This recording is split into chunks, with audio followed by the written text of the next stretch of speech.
इधर से उधर नहीं, लेकिन कितनी गजब की माया है बनाने वाले की। तो ये हमने में परमात्मा की स्तुति गाई और आगे उसके बाद भर्गो देवाशय धीमहि, इसमें परमात्मा की उपासना है। हे परम पिता परमात्मा, आप इतने महान हैं, आपने सारी सृष्टि को बनाया और हमारे अंदर इतनी शक्ति आपने दी है कि हम हमारे दुखों के हरने वाले भी आप हैं। दुख आते हैं चले जाते हैं, हम सहन कर जाते हैं उसको, आप वो शक्ति भी आप देते हैं। आप देवों के देव हैं, देवस्य देवों के भी देव हैं। धीमहि, इसलिए हम आपका ही ध्यान करते हैं। धीमहि, ध्यान करते हैं ना ध्यान। ऋषि मुनि बड़े जो महात्मा संत जो अच्छे लोग हैं, उनके घरों में संध्या होती है, हर रोज प्रार्थना करते हैं भगवान की बैठ के, जैसे तुम भी करते हो ब्रह्मजन। तो ये उसकी हमने उपासना की है। अब तीसरी बात, हमने स्तुति भी गाई, उसकी उपासना कर ली, फिर प्रार्थना हम मांगते भी हैं उससे। क्या मांगते हैं? क्या मांगते हैं परमात्मा से? धियो यो न प्रचोदयात्, हे परमात्मा हमें सद्बुद्धि दीजिए। हम क्या मांगते हैं? सद्बुद्धि। क्यों मांगते हैं सद्बुद्धि? क्या मांगना चाहिए परमात्मा से? मोटरसाइकिल, स्कूटर मांगना, तो गाड़ी ठीक रहेगी मेरे ख्याल में। हाँ, जोर से बोलो। हैं? हाँ, बहुत अच्छा बच्चा है कि अगर हमें ऐसी चीज परमात्मा से मांगो जो एक चीज मांगने से सब कुछ मिल जाए। अगर हमें परमात्मा से सद्बुद्धि मांगनी चाहिए और वो मिल जाए तो हम ना शरारत करेंगे, ना हमारा गिनती करेंगे, ना कोई बुरी आदत रहेगी, क्योंकि हम समझ जाएंगे कि किसमें हमारा भला है, किसमें हमारा बुरा है। बुद्धि से प्राण जो हमारे चल रहे हैं ना, ये ऊपर नीचे हमारे जो प्राण चल रहे हैं बेटा, ये इनका पति है परमात्मा, प्राणों का पति है, प्राणपति। ये हवा, ये कहते हैं ना, क्या है? प्राण सांस ले रहे, छोड़ रहे, ले रहे, छोड़ रहे। अगर एक सांस आ जाए और एक ना है तो खत्म।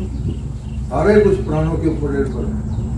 ये प्राण परमात्मा ने हमें दिए हैं। परमात्मा आपने हमें भूर, ओम भूर, जो दूसरा शब्द है भूर, ये परमात्मा आपने हमें ये प्राण दिए हैं। आपने हमें जीवन दिया है। प्राण क्या है? जीवन है। ये अगर प्राण आए तो मनुष्य है, नहीं तो कुछ भी नहीं। सांस ही ना आए तो कुछ भी नहीं। इनको प्राण बोलते हैं। ये बच्चा बड़ा ध्यान से सुन रहा है, बच्चा ध्यान से सुन रहा है। पता लग जाता है कि कौन बच्चा जीवन में आगे बढ़ेगा, कौन बच्चा शरारतें शुरुआतें करके जीवन ऐसे ही पूरा चलेगा। यहीं से पता लगेगा। कुछ बच्चे बड़े ध्यान से सुनते हैं और वो उनको ध्यान में रखते हैं, याद रखते हैं, फिर उन पर चलते भी हैं, और जो चलता है वो जीवन सफल हो जाता है। और जिसने इस कान से सुनी और इससे निकाल दी, खाली दिमाग में। ओम भूर्भुवः स्वः, हे परमात्मा आप सारे दुखों के दूर करने वाले। अगर हम सच्चे हृदय से परमात्मा का नाम लें, श्रद्धा से, भक्ति से, हमारे दुख सहन करने की इतनी शक्ति आ जाती है कि हमें दुखों का पता ही नहीं लगता, सहन कर जाते हैं। स्वहा, सब सुखों के देने वाले भी परमात्मा आपकी। तत्सवितुर्वरेण्यम, और ये सारी सृष्टि परमात्मा आपकी है, इसके बनाने वाले। एक एक फूल में, एक एक पौधे में कितनी कारीगरी है। अपने आप थोड़ी बन गई, कोई बनाने वाला है ना। मुझे तो आपने बनाई थी क्या? किसने बनाई है? परमात्मा ने बनाई। किसी की शक्ल मिलती है किसी से? मिलती है ना?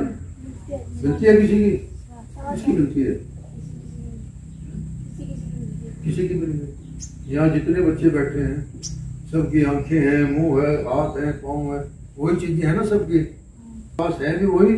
लेकिन परमात्मा का सिस्टम ऐसा है कि जितने भी 8 करोड़ आबादी है इस दुनिया की, किसी की किसी से शक्ल नहीं। कितना गजब है बनाने वाला। हम तो एक की शक्ल एक की देख के बनाए, उसमें भी कोई ना कोई कमी रह जाती है, वो भी सही नहीं बनती। और ये परमात्मा ने 8 करोड़ मनुष्य जाति के बच्चे, बूढ़े, जवान सब आज संसार में किसी की किसी से शक्ल नहीं। किसने बनाया इनको? किसने बनाया? परमात्मा ने। हाँ, परमात्मा। वो इतना बड़ा होगा, कैसा होगा जिसने सारी चीजें भी वही हैं, हाथ भी वही लगी है, सिर भी वैसे ही है, मुंह भी है, हाथ सारी उसी तरह की बनी है, लेकिन शक्ल नहीं होती किसी। कितनी गजब है उसकी बात। तो उसकी ये हम स्तुति गा रहे हैं, ये सारी सृष्टि के बनाने वाले भी। ये यहाँ तक बड़े नियम, और परमात्मा चाहे तो 1 मिनट में पढ़ने में आ जाती है, हिला देता है सारी दुनिया को। कितने उत्तराखंड में कितना कहर नीचा था। ये आपका जो कहाँ जाते हैं, केदारनाथ, एक और है बद्रीनाथ, कितने लोग गए थे वहाँ, सारे लाशें के लाशें चली गई, सब करती हुई चली गई। गाँव के गाँव बर्बाद हो गए। नेपाल में तूफान आया, सारे गाँव नष्ट हो गए। हमारे भी यहाँ कई बार पहाड़ों में इस तरह से, पहाड़ों में यहाँ भी बैठे बैठे कहीं समुद्र बाहर निकल जाता है तो कितना तूफान आ जाता है, वो प्रलय आ जाती है। तो वो सृष्टि को बनाने वाला भी है, पालन करने वाला भी है। कीड़े का भोजन भी है, हाथी का भोजन भी दिया है उसने, उसकी भी पालना हो रही है अपने आप। तो परमात्मा बहुत जल्दी आगे निकल जाएंगे जीवन। अगर बुद्धि ठीक नहीं है, सवेरे जल्दी नहीं उठेंगे, अपने काम समय पे नहीं करेंगे, गप्पे मारेंगे, एक दूसरे को गाली देंगे, और शाम को सोते हुए फिर रात को सपने आएंगे। अगर बुद्धि ठीक है, सवेरे जल्दी उठेंगे, समय पर हवन पे आएंगे, पूरा परमात्मा का चिंतन करेंगे, क्लास में ठीक से पढ़ेंगे, समय पर खेलेंगे और समय पर सो जाएंगे, और हमारी आदतें भी अच्छी हो जाएंगी। ये हम इसलिए बुद्धि एक ऐसी चीज है कि उससे सारे काम ठीक होते हैं। अगर बुद्धि गड़बड़ है, विनाश काले विपरीत बुद्धि। अगर बुद्धि ठीक नहीं है तो विनाश हो जाता है, नाश हो जाता है, खत्म हो जाता है, धन दौलत सब बर्बाद कर देता है जिसकी बुद्धि भ्रष्ट हो जाए।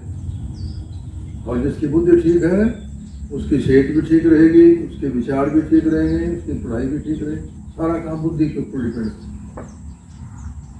तो इसलिए आज हमने बातें तो कुछ और बतानी थी, लेकिन ये गायत्री मंत्र की, अब हम इसको 3 बार गायत्री मंत्र को जब जाप करें, क्योंकि फिर समय ज़्यादा हो गया काफ़ी आज, तो 3 बार गायत्री का जाप करके, और इसके फिर जो अर्थ है ना वो भी हमने बोलने हैं, जो हम भजन के रूप में बोलते हैं।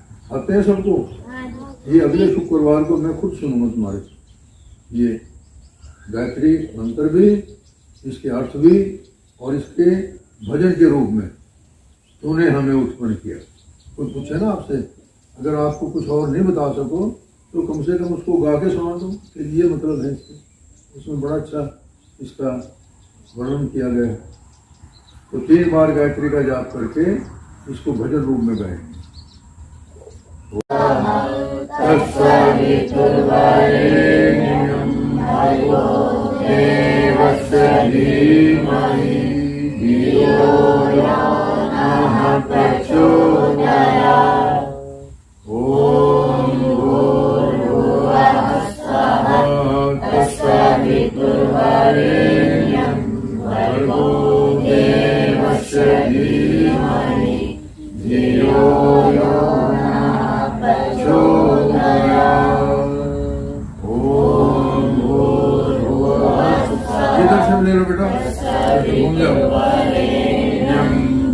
शक्लें दिख के सारे जोर से बोलो।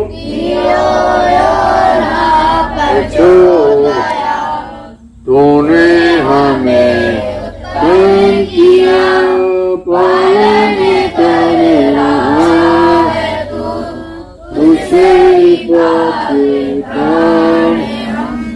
दुखियों के कष्ट हटा है तेरा महान तेज छाया हुआ सही स्थान, सृष्टि की वस्तु में तू हो रहा है विद्यमान, तेरा ही हाथ में